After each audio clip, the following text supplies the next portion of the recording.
kalau aku lihat itu pernah dua-duanya ditarik gitu. Iya, Terus iya. saya tuh bingung, terus makannya gimana gitu kan, ngunyahnya itu gimana. Ketika pasang behel nih, apakah itu harus dicabut giginya?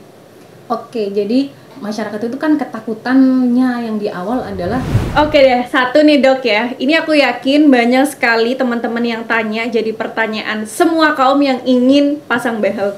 Apa itu pertanyaannya? Agak malu sih ya. Pasang behel itu bisa nggak sih dok di cover sama BPJS? oke.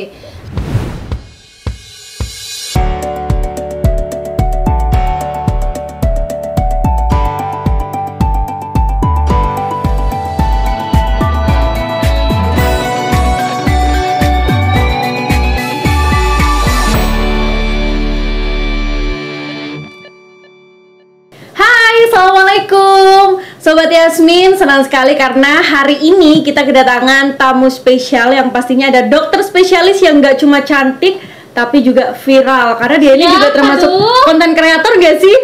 Boleh, Bikin boleh, konten boleh. loh. Ada dokter Iyanda. Halo, Dokter Yanda. Halo, assalamualaikum. Jadi guys, ini kita senang banget karena kita bisa tanya-tanya lebih dalam lagi soal gigi, terutama untuk yang pengen behel gigi nih. Ini spesialisnya.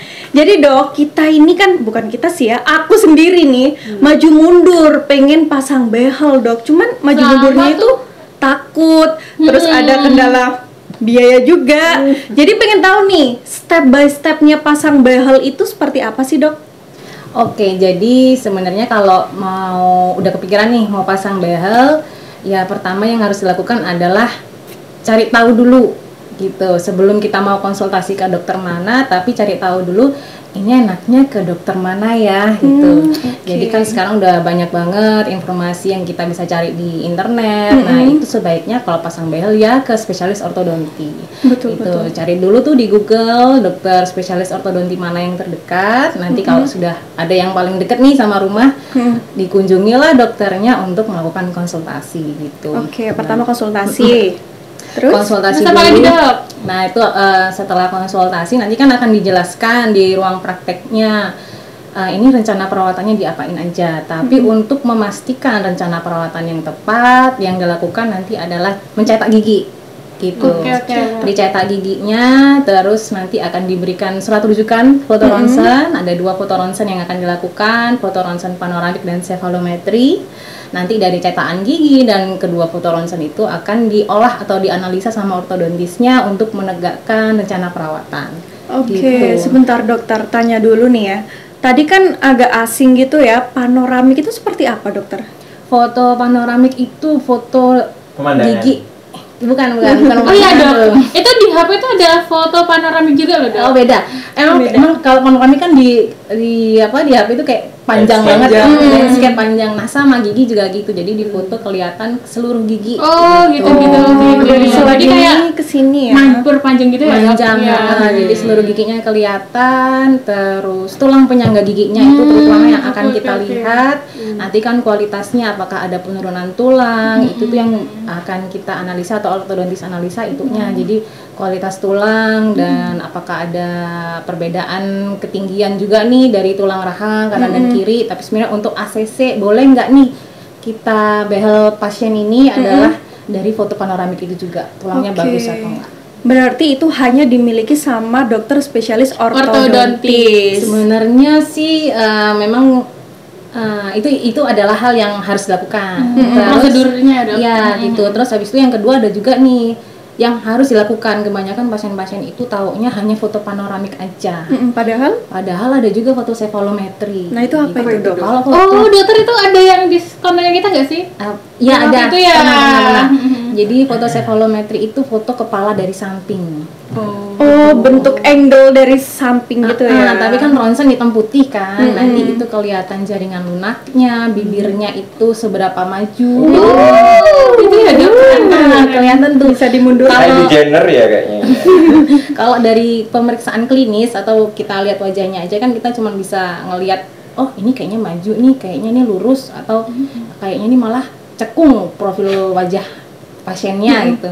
Tapi kalau dari ronsen cephalometry itu nanti akan keluar nilainya. Jadi berapa mili, kalau sudah melebihi berapa mili, ini kelebihan memang profil wajahnya cembung gitu atau sudut giginya. Jadi Lebih akurat ya dok? lebih datanya akurat, ya? betul. Itu jangan sampai pasien itu melewatkan foto cephalometry sebelum pemasangan behel.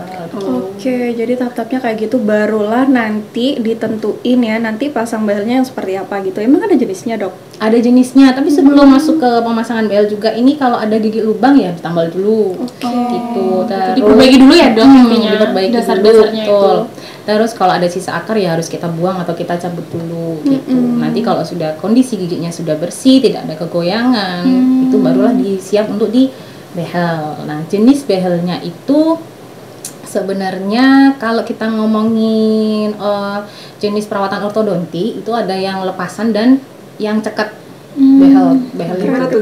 tuh Dok? Nah, kalau lepasan itu biasanya dipakai oleh anak-anak. Oh, Tuh, dilepas sendiri? Kawat gigi lepasan itu dipakai oleh anak-anak, tapi kekuatannya atau power yang diberikan dari alat ke pasien itu nggak terlalu gede, gitu. Beda dengan ortodonti cekat atau yang behel. Permanen gitu ya. Terus sebenarnya ada sih yang terbaru itu adalah clear aligner, itu juga kita lepas pasang sendiri. Liner ya, Yang clear aligner itu memang bagus secara estetika, nggak kelihatan juga, tapi memang yang paling favorit atau yang masih banyak digunakan oleh masyarakat dan hasilnya pun masih maksimal itu adalah behel gitu. Nah, behel ini ada 2 jenis. Apa tuh? Ada yang konvensional dan ada yang self ligating. Self-degating? Yang kayak gimana? Konvensional mungkin yang dari dulu itu? Iya, yang dari dulu yang warna-warni itu biasanya kan kalau kita lihat kan banyak masyarakat yang pakai behel terus bulan ini pakai warna hitam, bulan depan warna merah. Ganti karetnya gitu. Nah, kalau ada pemakaian karet ada warna itu berarti behel yang konvensional. Oke. Gitu. Kalau itu Yang kalau yang self ligating itu jadi behelnya mengunci sendiri. Jadi dalam behelnya dia ada klipnya sendiri, nggak usah pakai karet. Berarti teknologi baru ya dok? Iya, itu termasuk teknologi terbaru. Dan itu hanya di Untuk ortodontis. efisiensinya gimana dok sama yang Kalau secara teori nih ya, konvensional? secara teori kan self ligating itu punya klip sendiri. Dia itu sifatnya tidak terlalu menekan seperti karet pada behel konvensional. Itu. Nah, dengan tekanan yang ringan pada behel self ligating itu akan rasa nyerinya pun akan minimal. Oh, tapi lebih mahal pasti ya. Ya, Worth it pasti- sih, worth pasti it ya. akan diikuti ya dengan banyaknya plus, terus habis itu tekanan yang ringan juga, hambatan ke kawatnya juga ringan. Jadi pergerakan giginya juga akan lebih cepat dibandingkan dengan behel konvensional. Penyembuhannya berarti lebih cepat juga. Seharusnya ya kalau teori, tapi kalau kita ngomongin masalah healing atau penyembuhan itu pasti balik lagi ke respon tubuh masing-masing orang. Iya, Oke. betul. Masing-masing tubuh itu emang responnya kan berbeda-beda ya dok sama kondisi. Anak-anak dengan pasien dewasa itu juga pasti Iya, berbeda. Beda-beda ya. Oh ya dok, ketika pasang behel nih, apakah itu harus dicabut giginya?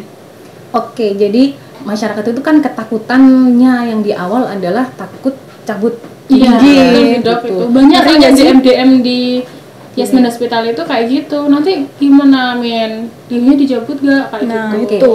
Nah, makanya tadi saya bilang ortodontis itu sebelum melakukan pemasangan behel harus benar-benar menganalisa dari cetakan gigi, panoramik dan cephalometry. Nanti di situ akan keluar tuh kesimpulan ini perlukah pencabutan atau Iya. enggak. Jadi nggak semua gigi, nggak semua pasien itu yang mau behel harus dicabut. Oh. Iya, nggak semua kondisinya sama ya dok berarti. Betul. Makanya tuh sobat Yasmin kadang kan banyak kan yang DM, kenapa sih harus konsul dulu, harus konsul dulu sih. Kenapa? Ya itu tadi karena kondisinya beda-beda ya dok. Nah, itu pentingnya. Tuh, terus Dok, aku mau tanya, kalau misalnya efek samping dari kita pasang behel itu ada apa enggak? Terutama kan kita udah dewasa ya. Iya. Sekarang kalau misalnya sekarang kita pasang behel, itu apakah akan susah berubahnya nanti balik lagi atau gimana gitu? Dok? Iya.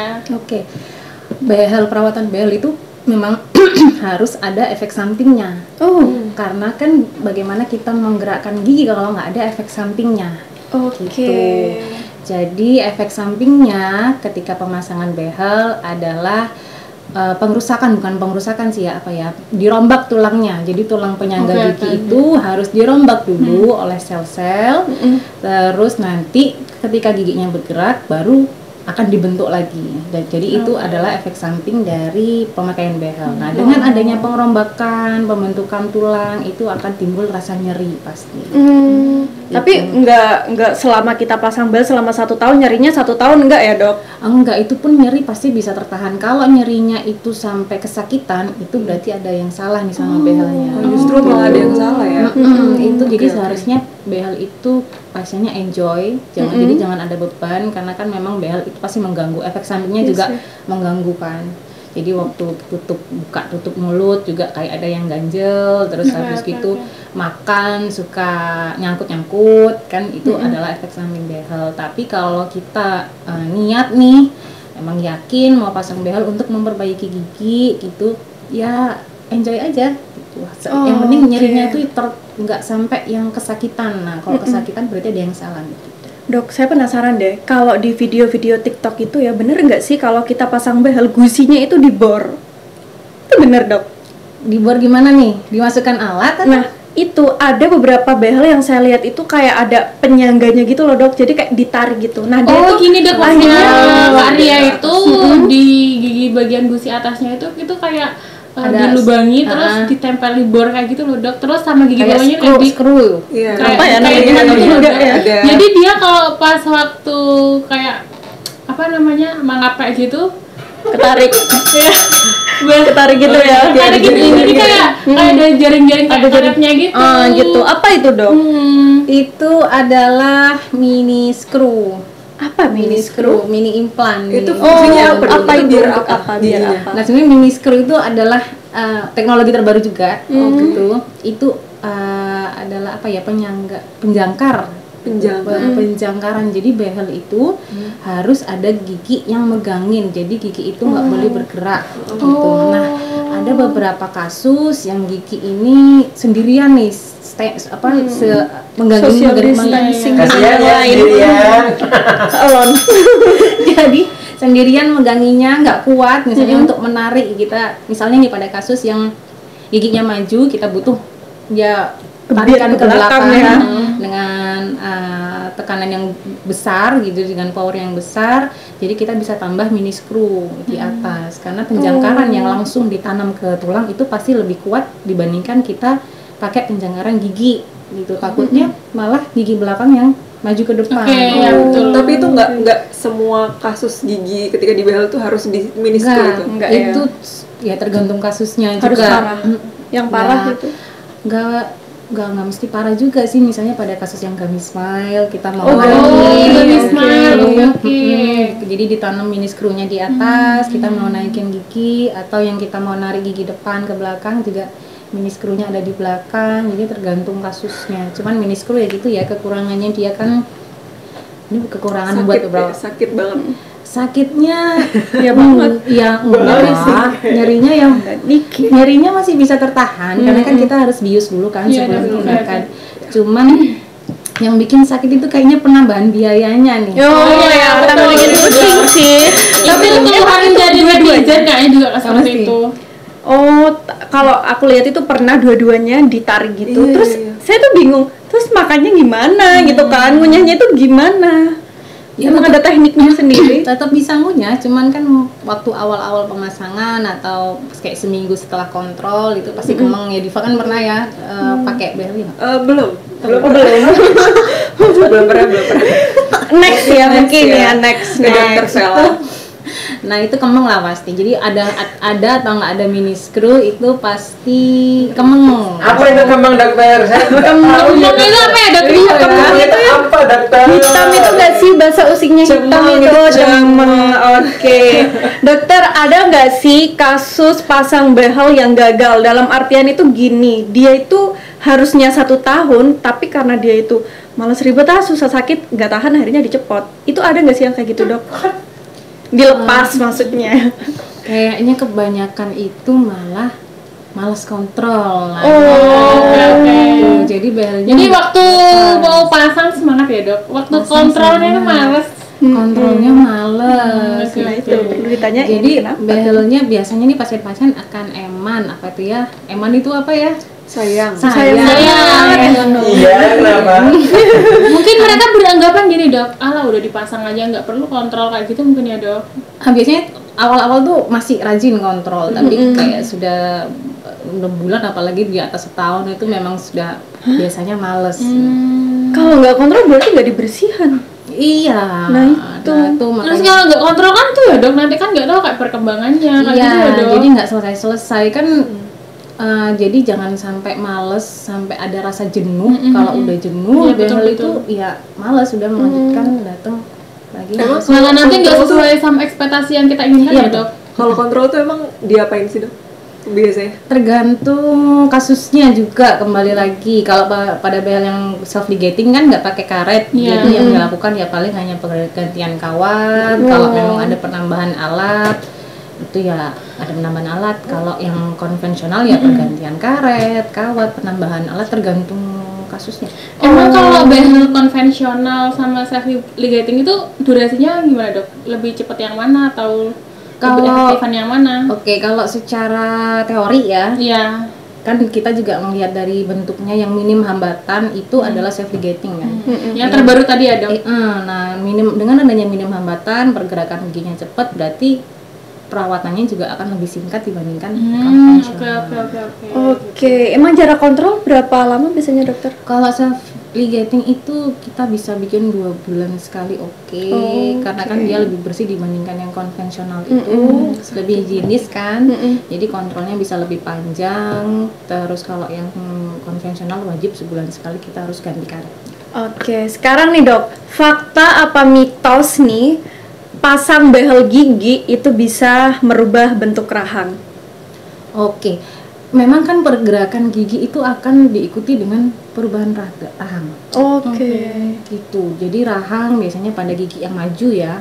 Yang maju itu biasanya rahangnya bentuknya V. Misalnya V. Dengan adanya behel nanti pergerakan giginya rahangnya jadi berubah jadi U. Oh, gitu. fakta ya berarti ya. Mm, Wah, mm. bisa nih mungkin yang pengen tirus ya.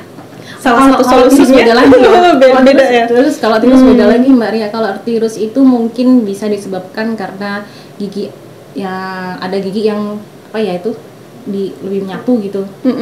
Itu sebelumnya kan gigitannya dalam misalnya ya, gigitan dalam nanti kita angkat. Nah, itu memang jadi tambah tinggi wajahnya, tapi sebenarnya untuk tirus kan yang nggak terlalu signifikan sebesar itu meniruskan gitu. Cuman agak berbentuk gitu ya. Mungkin kalau tirus kan bisa karena biasanya kalau pasien behel itu menjaga makan ya biasanya, tapi Malah tergantung mengurangi makan gitu.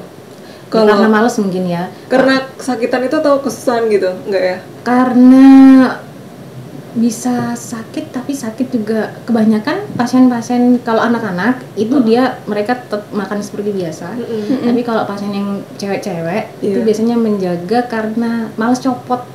Oh iya sih dok, emang bener. kalau cewek kan lebih kayak oh eman-eman nih Telaten baru. gitu ya. Kayak mereka kan kayak gimana sih habis masang terus udah bagus-bagus masa kotor kayak gitu. Iya, terus takut kotor, takut copot. Nah, dari Saya situ teman saya itu dok sampai itu ya, dok makanannya di blender sampai pakai sedotan temen itu. Biar nggak ngunyah kali ya, biar langsung. biar ngunyah tapi tetap Males ngunyah aja tetap tuh kenyang gitu loh dok.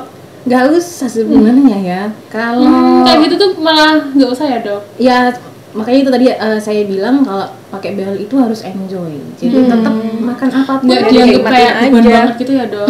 nikmatin aja. Biasanya kan yang bikin beban itu jadi sendirian. Iya. Nah, itu sebenarnya ya udah kalau Mungkin memang kalau cewek itu terlalu overthinking ya dok. Nanti kayak, duh nanti behelku nanti kalau takut goyang copot gimana gitu kak, ya. takut copot gitu.